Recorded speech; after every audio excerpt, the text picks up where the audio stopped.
Hey there, it's me, Mr. Everything Man, and ever since my first theme park videos, my first theme park list videos, I've wanted to make more list videos. I don't know why. There's just something about the format. I just really like it. But I figured I'd branch out and do some other stuff. I have a lot of music ones that I want to make, like top 10 albums from this artist, or top 10 songs, or every album ranked, or top 10 artists in this genre. You know what, like all that kind of stuff. A whole bunch of music stuff, because that's what I'm into. But while I kind of get all that ready, I figured I'd make this one, the standalone video here. So this is my top 10 favorite TV shows. I guess you could tack on of all time to that, I suppose, since not all of them are currently airing. I think most of them are though. But anyway, without further ado, I know I'm probably going to get cut off after like 30 minutes on here, so let's just get right into it. Okay, so uh, number 10, Futurama. So I love Futurama. It's basically like, how can I describe it? It's like The Simpsons meets Rick and Morty, basically. I guess that's an accurate way of describing it. Um, yeah, it's like if the writers of The Simpsons wrote Rick and Morty. Basically, I feel like it would be something like what Futurama is. It's a great show. I think it's much better than The Simpsons. That's a spoiler alert, I guess, that you won't be finding that higher than Futurama, because to me, Futurama just packs more of a punch. It's just like, I don't like comparing shows to other shows, so just ranking it as a standalone thing, it's really impressive, and I admire its ability to go in all genres and succeed in basically everything it tries. And overall, it is a comedy. I think that pretty much everyone can agree on that. But it's not only comedy. There's some tearjerker episodes in there. There's some gut wrenching moments, and this is the same show that can have gut busting, knee slapping jokes that same episode, and then have you bawling 2 minutes later. So it's excellent. I think it's genius. Some episodes are better than others. Some episodes are like, whatever. But when it's good, it's great. And there have been some really really powerful episodes, just being either just really really funny, or just very emotional, very profound, or it makes some kind of complex statement about something. The show works. It works really well. It's very entertaining. Great characters, great stories, great humor. Just everything works, and it's great. It deserves to be on the list. All right, number 9. Excuse me. Number 9 is going to be Nathan For You. Now, I don't typically go for Comedy Central shows. It's not really my cup of tea for the most part. Their style of humor. But I must say, Nathan For You is definitely a standout, in that department. Um, it's such a unique show, like it's really cool.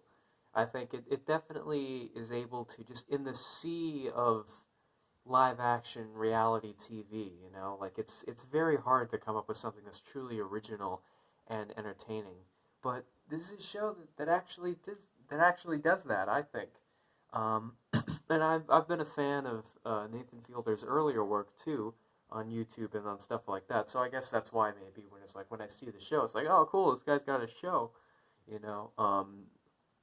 But but yeah, for those of you who aren't familiar with it, it's this guy Nathan Fielder goes to various struggling businesses. I guess he's like a business consultant, but he legitimately is. He's like a licensed and stuff. He graduated from one of the Canada's top universities with really good grades. So he's able to help people and all this, but he gives like really absurd advice that, when you think about it, it could work. Like, his logic is just so absurd that it kind of makes sense. He's able to convince people to do these crazy things, these business owners and stuff, but he's so serious about it. And he, like, the way that he presents things is like a lawyer almost, you know? And so in each episode, it's him convincing a different business owner to do, and I think there's like 3 per episode even, so it's really like, just jam them in there. But, you know, it could be anything, and so it's really different each episode, you know, which is what I like. It's the same kind of shtick, but it could go a number of ways. The general public's involved, so it really, and like some of the stuff he does, it's really out there, you know. Sometimes the news gets involved, or they end up maybe in some legal complications or whatever. You never know what's going to happen, but it's always entertaining. And it's really fun to watch, especially since it's like real. It's reality television. Yeah, well, when I say those 2 statements, they don't always go hand in hand, real and reality television. But you know, it's sincere in what it does, I guess is the word I'm looking for. Um, Obviously, Nathan knows what he's doing in his mind. He comes in there with an agenda and everything like that. But because the public's involved, you never know what's going to happen, and so they just kind of turn the cameras on and just go with it. And I love that. And it results in some really entertaining and even educational at times products, you know. It can be educational because you get to learn about, like, how things work. It's like, oh, wow, I didn't know, like, that was a law, or this was a thing, you know, or, like, you know, that about this or that or whatever. So, you know, it's not entirely brain rotting either. So, yeah, just a really cool, unique show, and I like it. All right, number 8, and this one's going to surprise a lot of people. I already know. Um, but it's taking the title for the number 1 kids show, I guess, if you want to call that, of this generation at least, and it's The Amazing World of Gumball. Yeah, I know. Um, Look, if you've never watched the show, then you can't judge me for this one. Just watch the show. Now, not every episode is going to be as impressive as others, kind of like Futurama, you know, like there's some meh episodes, but even those are tolerable, you know, they're still like, you know, like, they're still like, you're not going to regret watching them. It'll just be like, oh, alright, yeah, that was alright. The episodes range from alright to mind-blowing. There's no such thing as a bad episode of it. But I feel like it kind of grew and evolved as it went along, because it started off as just this kind of, you know, silly, wacky show, you know, about like, hey, what if we just put all these random characters in this environment and just pretended it was normal? And then as the seasons went on, it got more self-aware. There was more fourth wall breaking, which is, you know, unusual for a kid's show. And, you know, there started becoming more satire and more like adult-oriented jokes. You know, a lot of stuff that would just go over kids' heads, a lot of symbolism and even direct references to things and all that. And so by like season, I don't know, like 5 or something, it just became like this this just masterpiece. That's like, wow. It sure does get quite the representation, as like quite the reputation for being a kid show. um, I feel like it's kind of mislabeled. It's a kid friendly show for sure. I mean, it's on daytime Cartoon Network and stuff, um, but it's I don't know. I think if you're an adult, you can kind of even appreciate it even more in a lot of ways.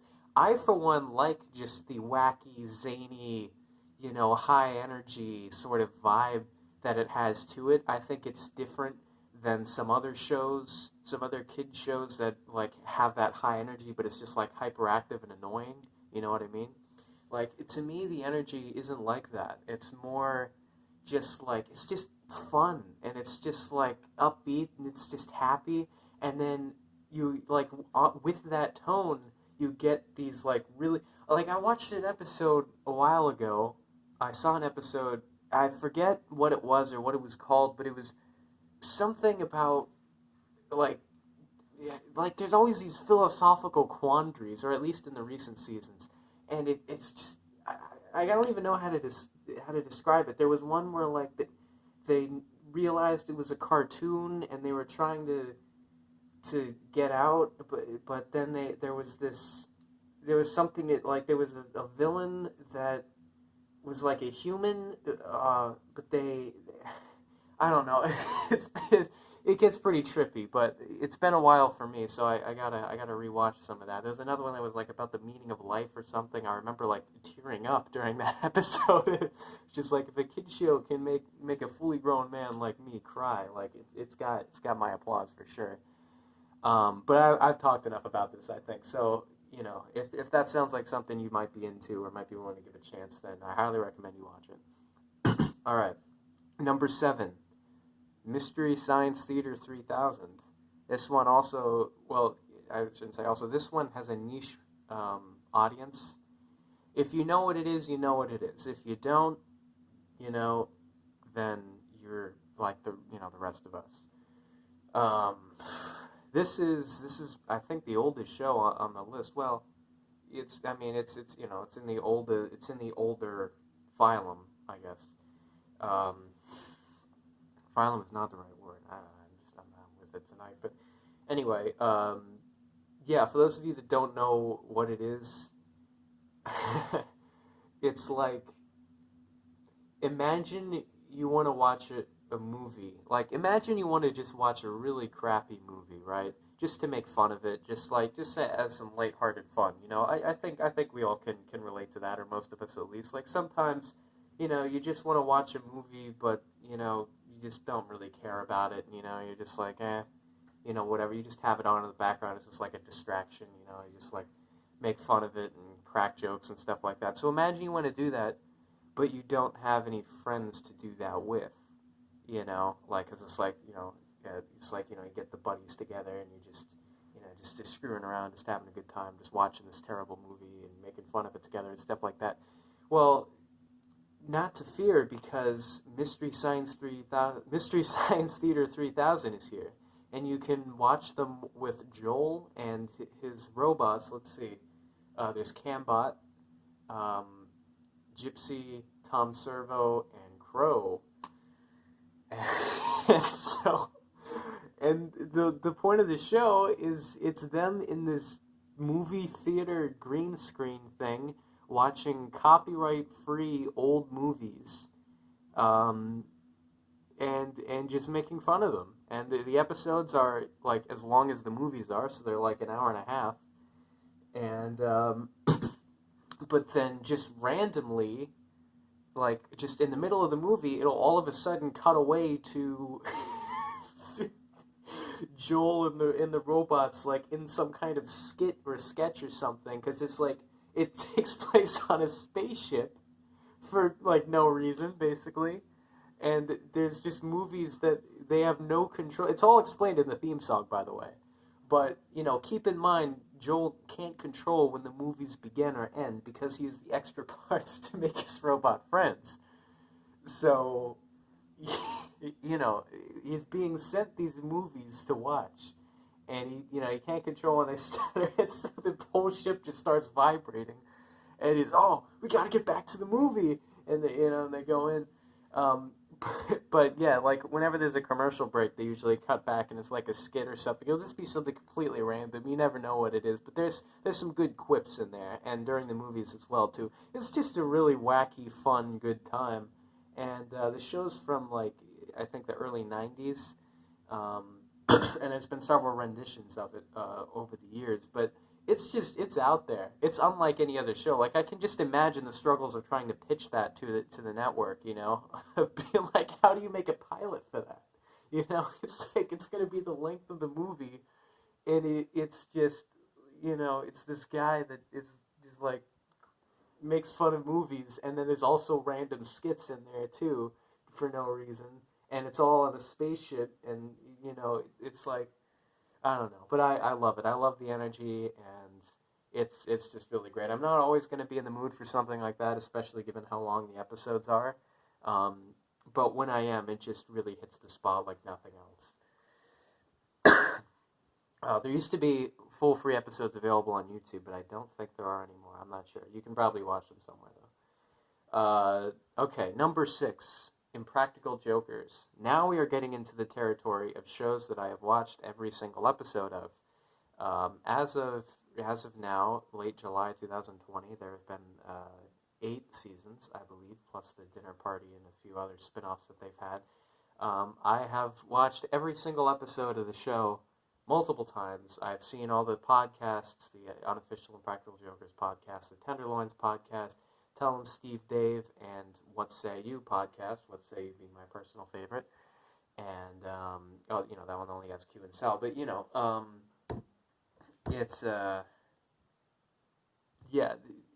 it's, I love the show. I don't know what else to say here. I'm getting like all I don't know. I completely forgot. But all right. I'll give you the rundown for those of you who aren't familiar with it. It's 4 middle-aged white guys from Staten Island. Very original, I know. and they do public prank videos basically. And but it's not like those cringy, god awful things on the internet. It's they take it a step further. It's a whole TV show, and they do like really elaborate stuff. And sometimes it's simple, and then sometimes I don't know. You just gotta watch the show, and you'll know what I mean. But there's this whole like rapport aspect of it too, where you get to see like behind the scenes, like intermixed with the stuff, and so it really builds this sense of like connection to the characters, you know what I mean? And they all have their own personalities and stuff like that. There's one that you're rooting for. It's a competitive show also that I mentioned. So at the end of each episode, so basically the whole thing is like you refuse, you lose most of the time, and then if that, sometimes they'll do something where it's like, they'll be in a focus group and they'll go into teams of 2 each, and then they'll each they raise their hands or ask the audience to raise their hands at the end of the presentation if they feel they've learned anything or if they think it's good or whatever, and then whoever gets the fewest hands raises loses or something like that, or they'll be like pitching products or something, and like they're forced, they have one up against the other, and then the audience has got to pick one, so sometimes we do stuff like that, but it's usually just you refuse, you lose. They give, they have like a hidden earpiece, and it's like, they'll be like working as like a receptionist or a cashier or whatever, just going up to random people on the street or whatever. And so whatever it is they have to do, they get told by the other 3, behind the scenes what to say, what to do, and all that. And if they refuse to do something, they get a thumbs down and their turn is over. And then at the end of the episode, whoever has the most thumbs down loses the episode and has to go through a punishment that they have no control over and cannot say no to, or else, they're off the show. And so, so it gets pretty wild sometimes. There are some weaker challenges or moments or whatever that everyone's like, oh, wasn't that hilarious? And I'm like, yeah, whatever, But then on the contrary to that, on the flip side, I'm also, it goes both ways, where there's stuff that most people glance over that I'm like, oh wow, that was the funniest thing ever, But overall, it's worth watching. It doesn't make you like think too hard or anything like that. So it's a good show to watch if you just want a nice comedy and just kind of unwind and relax a little. You'll probably laugh at least once in each episode, regardless of your sense of humor. There's a little something for everybody in there, so I'd recommend it. Okay, now we're on to the top 5. Number 5 is going to be Better Call Saul. Yeah, you probably didn't expect to see something like that on here. Well, this is the spin-off to Breaking Bad, and it's like, it's pretty much just as good, just in its own way, So I'm all caught up with the episodes, except, I've seen all that's on Netflix. Season 5, the final season, isn't on Netflix yet, so I've only seen up to the end of Season 4. So, I don't know, Season 5 could change everything for me, I'm not sure. But I'm waiting for it to be on Netflix. I don't know how long it'll be, but whenever it is, that's when I'll watch it. But yeah, so, Vince Gilligan does it again. If you've seen Breaking Bad, it's more that kind of style of thing. But then again, if you've seen Breaking Bad, you've probably also seen Better Call Saul, But if you're unfamiliar with either, oh boy, I don't know. What am I now? Wikipedia or something? I have to give you like the synopsis of everything. I mean, just watch the show. I mean, it's great. It's very captivating. Um, there's not a weak moment really in the show. It's just kind of always just fast paced, but not too fast or anything like that. Like it takes its time where it needs to, but it never drags on. It's never boring. Basically, is what I'm saying. Like there's always something going on, and there's always tension and suspense, and it's very well made.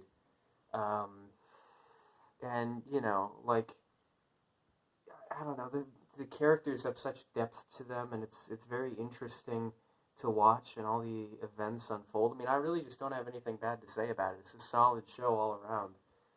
Um, so yeah, I mean, when we get to, I don't want to spoil anything, but about the top four. But once we get up a little further, I'll probably go into more detail about what I mean about that kind of stuff. Anyway, number four is going to be the Eric Andre show. So you may have heard of this. You may have seen clips from it. But if you've never watched it, let me just say, if you've seen clips from the show but you've never watched a full episode, you don't really need any context to understand those clips, most likely. This show is it's like this is the wildest it gets. It's the highest energy show I have ever watched. I can say that with 100% certainty. Um, it is the definition of hyperactive. It is just like what can I say? So there's two segments of the show. There's an interview segment where they have actual celebrities come into the studio for what they think is just a normal interview. Oh, the Eric Andre show. What is that like? Like a late night show or something like that. And they don't let them see clips from the show ahead of time or anything, so they have no idea what they're getting into. And the interviews apparently go on for like an hour to an hour and a half, and they splice it down to like 3 minutes of just nonstop pulse pounding hyperactivity for the for the show. And then the other segment of it is just like street skits. I was gonna say pranks, but it's really like he's just pranking himself, basically, like just in public. He'll just go like he'll just dress up in like some costume or something, or just do like what like basically most of it revolves around him just ignoring the fact that it's a public place, or he'll just have like nonsensical interactions with people and just like not pay attention to what they're saying at all. Like it's not what it's about, like it's just all about him and what he's doing and what he's saying, and like I don't know. I really don't know how to describe it. It's otherworldly for sure. Um, but it's just a barrage of just nonstop hyperactivity. There's not really any context for anything that happens. It's just edited and just like spliced together to the point where it's beyond comprehension. It's beyond any sort of like, and it's not even in order too. And they splice back and forth between the interviews where it'll be like mid sentence, and then it'll just cut to some completely unrelated, thing on the street or whatever, and then it goes back to the interview, but we're like three topics later, and and then it'll be like backwards, and and the interviews. I love the interview segments because like you never know. So, you could have someone popping out of the desk. You could have things dropping from the ceiling. You could have like just some random thing going on in the background. There's also the co-host Hannibal Buress, who's another successful stand-up comedian. I love both their stand-up, by the way. Eric Andre and Hannibal Buress, very talented comedians, very different. Um, and so Hannibal would just like do something weird or just say something or whatever. There's also like a live band like some of the late night shows have and stuff like that, and sometimes they'll get involved and stuff. You just never know what's going on. But the whole point is that the guest is never in the loop on anything. They're always just like reacting to the stuff that's going on around them. And it's not even an actual interview either. It's just like they just put them there just to observe this randomness happening. And then it's like, all right, well, thanks for coming.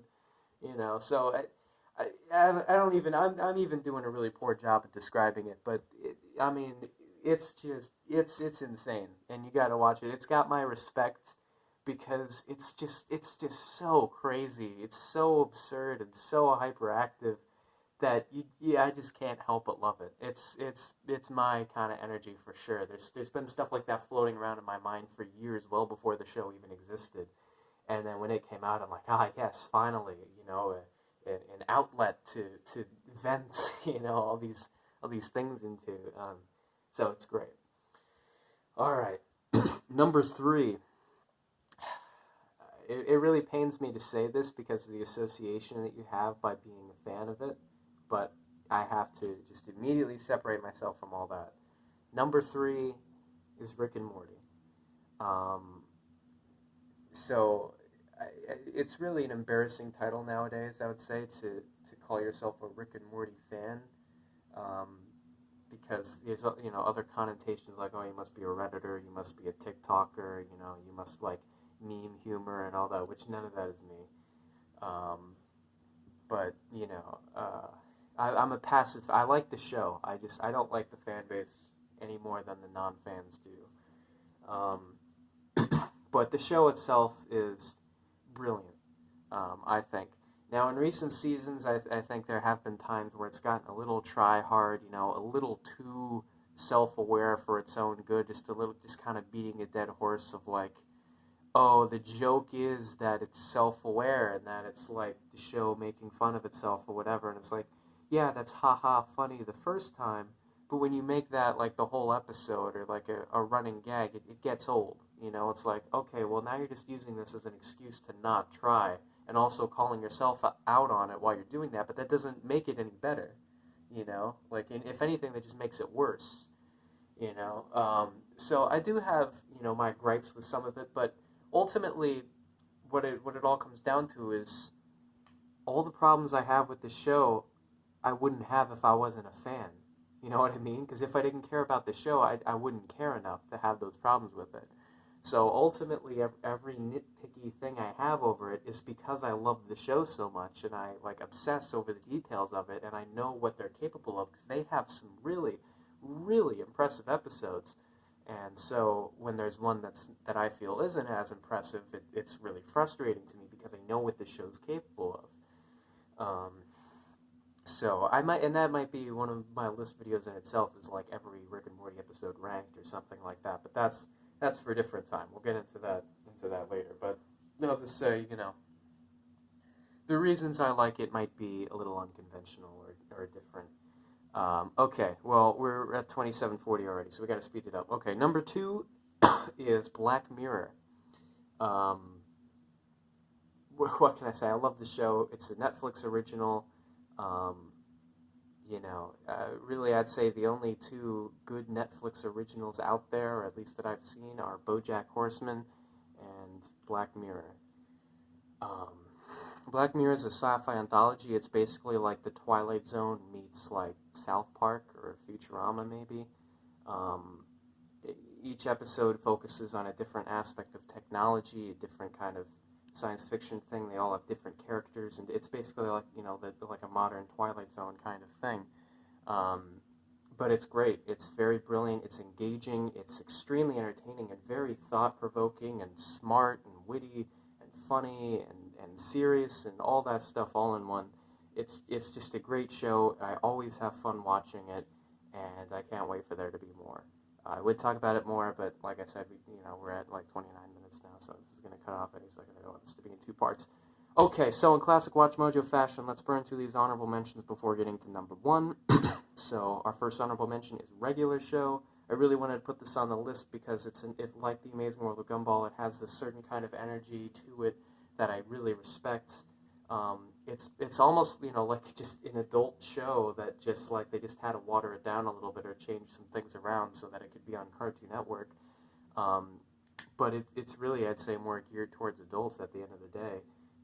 It's a really fun, cool show to watch. Regular Show, it's anything but, it's just normal people placed in surreal events, and I love it. I love it. So Regular Show is definitely up there. Stranger Things is another one. On Netflix, I'm not as crazy about the show as some other people are. I'm not like a super fan of it or anything like that, but I do think it's a really solid show, very well made, and I think it does what it goes out to do, and it's very entertaining. And I look forward to the next season. Okay, the next one is American Dad. I'll take it over Family Guy any day. But like I said, I'm not here to compare things.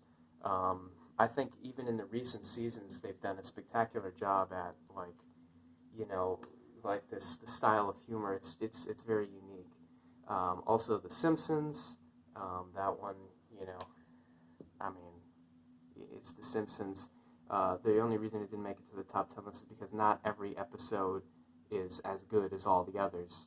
But when there's a good episode, it's great. Also, South Park.